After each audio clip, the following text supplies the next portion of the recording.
Hello, friends. Welcome to the Bright Morning Podcast. I'm your host, Elena Aguilar. And in each podcast episode, you'll hear me demonstrate how you can lead conversations that build connection and spark change. Isn't it interesting that we often show our roughest edges to the people that we care the most about? When we're depleted or we're stressed, sometimes our closest relationships seem to receive the least polished version of ourselves. Now, having these safe harbors is essential, but most of us also aspire to nurture our special connections with people with more intentional communication. And that is exactly what our summer break series will help you accomplish. So, through the end of July, each episode features a key coaching technique that you can immediately apply to enhance your conversations. I'll be emphasizing applications in your personal life since summer often means more family time, but you'll discover that each strategy translates perfectly to professional settings as well. And this is what makes these skills so valuable. They are tools for both personal growth and professional development. So I'll walk you through each technique. I'll explain the psychology behind why it works, and I'll show you exactly how to put it into practice. Okay, before we jump in, I do have an exciting announcement to make, which is that this episode and all of my episodes moving forward are now available as video podcasts on YouTube. And you can find a link to my channel and to this episode in the show notes. Okay, let's begin. So today's coaching move is deceptively simple, but incredibly transformative. It's asking this question: how would you like me to listen? So this question, when asked with genuine curiosity and openness, has the potential to completely shift the dynamics of your conversations and to deepen your connections. So think about this for a moment. We all have different needs when we share something important with another person. Sometimes we want advice. Sometimes we want empathy. Sometimes we want someone to help us think through a decision. And sometimes we just need to vent without receiving any input at all. But how often do we actually know what the other person needs from us in that moment? And this is where the power of asking this question comes in. And the question is, how would you like me to listen? This is a question that shows respect for the other person's autonomy and that acknowledges that they know what they most need in that moment. And it's also a question that saves us from the exhausting guesswork of trying to figure out the right way to respond. So, what exactly does this coaching move look like? It's about pausing at the beginning of a significant conversation and asking someone some version of, how would you like me to listen right now?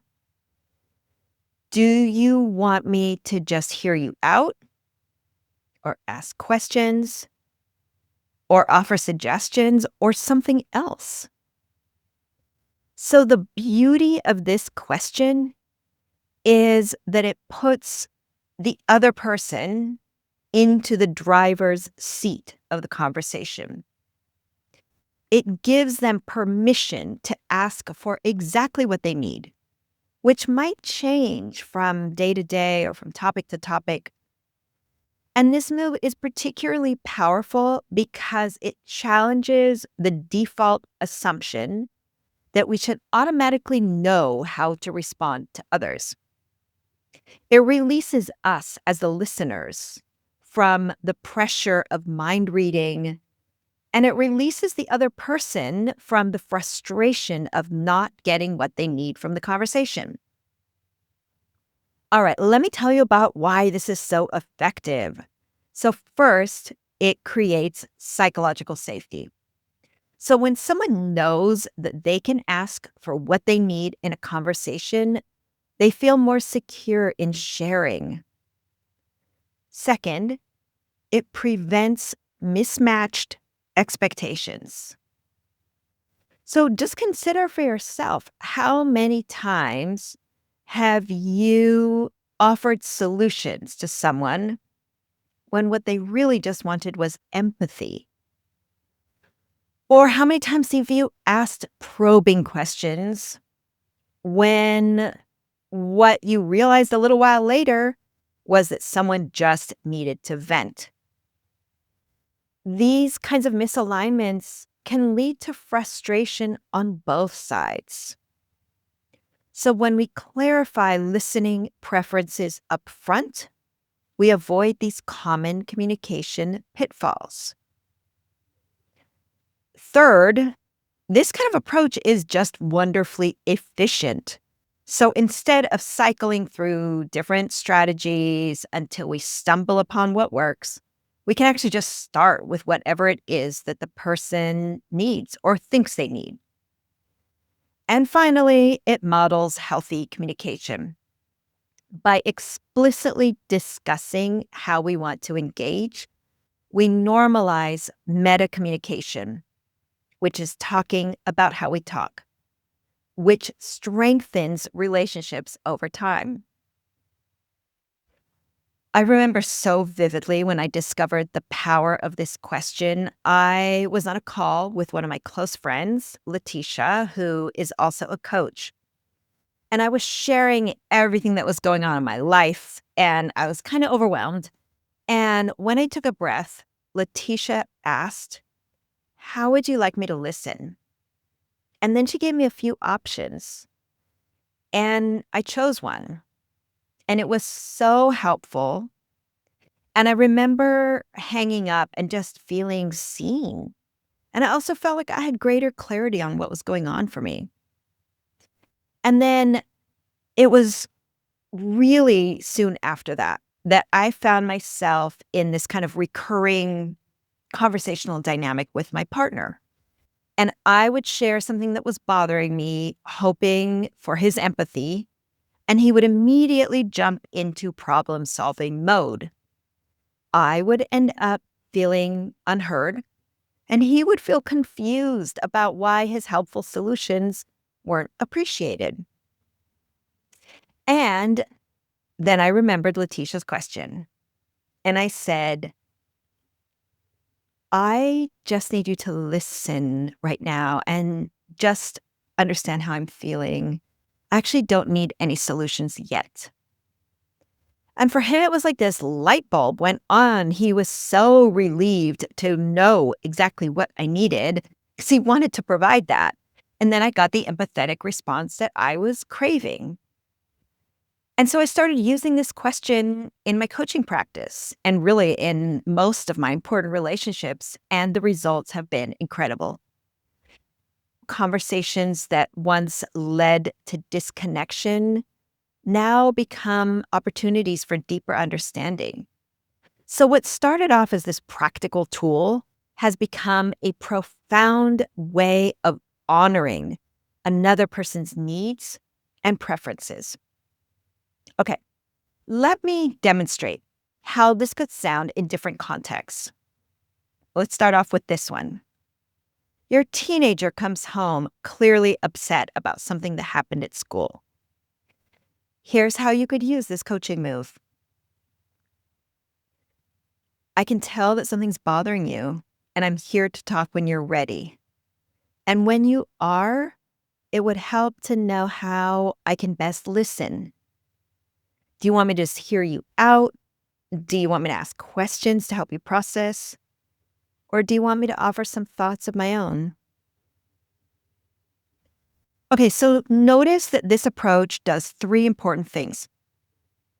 It acknowledges their emotional state, it offers presence without pressure, and it gives them options for how the conversation might unfold. And that respects their agency and their emotional intelligence. So your teenager could respond with something like, I just need to vent right now. I don't want advice. Or maybe, I'm really confused about what happened. So maybe you can ask me some questions and help me figure it out. So either way, now you have a clear roadmap for how to engage in a way that might actually help them. Okay, let's look at another example with a friend who calls to talk about a difficult decision that they're facing about whether to accept the job offer that would require relocating or turn it down. So you could say, it sounds like a big decision you're wrestling with. Before we dive in, can I ask how you would like me to listen? Are you looking for a sounding board to help you think through options? Or would you prefer I share my perspective? Or maybe you just need space to talk it through out loud and I can just listen. And your friend might respond, actually, I've thought about it so much on my own. I'm just going around in circles. And I do value your perspective, especially any perspective on parts that I might be overlooking. Or they could say, I think I know what I want to do, but I'm second guessing myself. Could you ask me some questions that might help me get clarity? And then with that information, you could engage in exactly the way your friend needs, rather than defaulting to just the way you usually listen or engage. Okay, let's look at how this could work with an aging parent who is sharing concerns about their health. And this can be a particularly sensitive area where getting the listening approach right is really crucial. So you could say, Dad, I want to be supportive as you navigate these health challenges. Would it help if I ask you how you would like me to listen when you share these concerns? Sometimes you might want me to just hear you out. Sometimes you might want me to help you research options. And maybe sometimes you want my input. What would be most helpful right now? And maybe your parent says, right now, I am feeling overwhelmed by all that information the doctor just gave me. I think I need to just talk it through to make sense of it for myself. And maybe you could listen and help me remember the main points. Or maybe they say, actually, I would appreciate it if you could help me research some of these treatment options because two heads are always better than one. So this approach respects your parents' autonomy while still offering support, which is a balance that can be particularly important as family dynamics shift with aging. So the beauty of asking, how would you like me to listen, is that it can be adapted for virtually any relationship or context. With a colleague who's sharing a work challenge, with a neighbor who's going through a difficult time, with a partner who's processing a life change, this question creates the foundation for truly supportive communication. I've even found it valuable to use this question with myself. Sometimes before I journal on a challenge I'm facing, I can ask myself, what kind of listening do I need for myself right now? Do I just need compassionate acceptance? Do I need critical thinking? Do I need creative brainstorming? So this self-awareness helps me engage with my own thoughts and feelings more effectively. All right, as you practice this coaching move, here are some tips to keep in mind. First, timing matters. So ask this question early in the conversation before you've established a particular listening pattern. It's much easier to start with clarity than to shift approaches midway. Second, offer options. Some people might not know how to answer such an open question. So you can help by suggesting possibilities. Would you like me to just listen, ask questions, offer my thoughts, or something else entirely? Third, check in periodically. Someone's listening needs might change during a conversation. So a gentle, is this kind of listening still helpful? Or would something else work better now?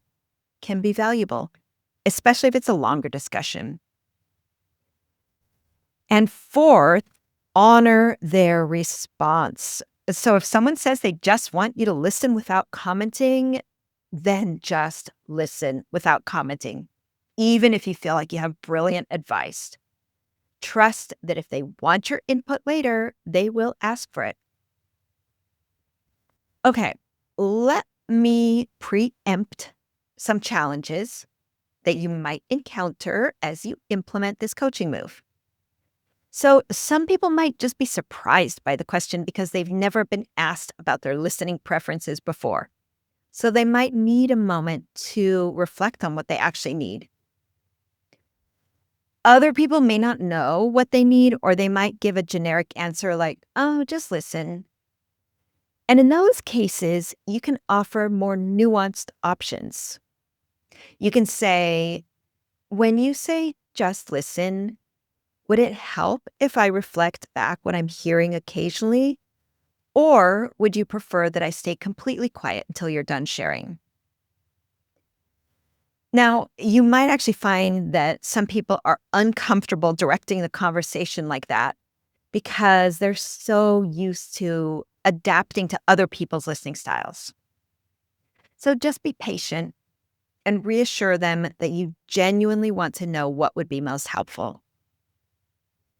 All right, so my challenge for you this week is to practice asking, how would you like me to listen, in at least 3 different conversations? And try it with different people in your life. Try it with a family member, a friend, a colleague. Notice how it affects the quality of your interaction. Does it lead to greater clarity, to more meaningful exchange, to less frustration on either side? And then also pay attention to how different people prefer different listening styles, and even how the same person might want a different approach depending on the topic or the context. And that awareness is going to help you become a more responsive and effective communicator in all of your relationships. Okay, I hope this is a reminder that sometimes a simple question like, how would you like me to listen, can be one of the most powerful tools for transformation. All right. Thank you for watching. If this video sparked something for you, then give it a like and maybe share it with someone else who you would like to have meaningful conversations with. Also, we would love to hear your thoughts or questions, and so feel free to drop those in the comments. And if you want to go deeper, then explore the linked resources below so that you can keep learning.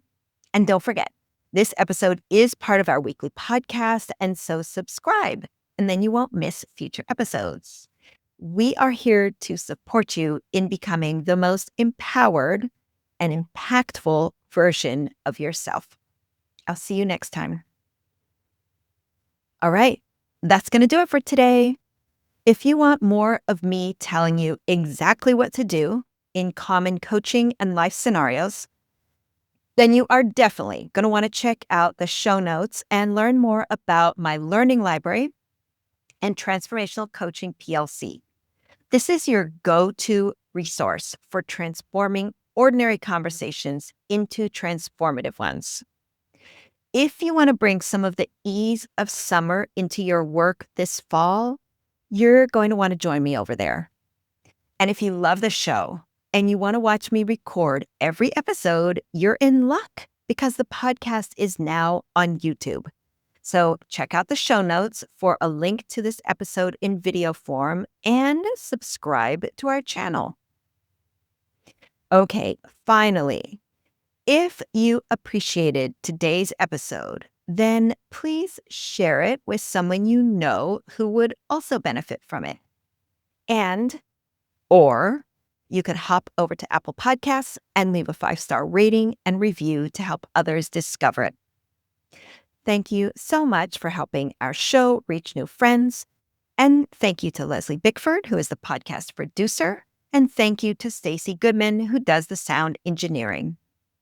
Until next time, may your conversations be intentional, your listening be tailored to each person's needs, and your relationships be strengthened through the simple power of asking what someone truly needs from you in that moment. Take care, everyone.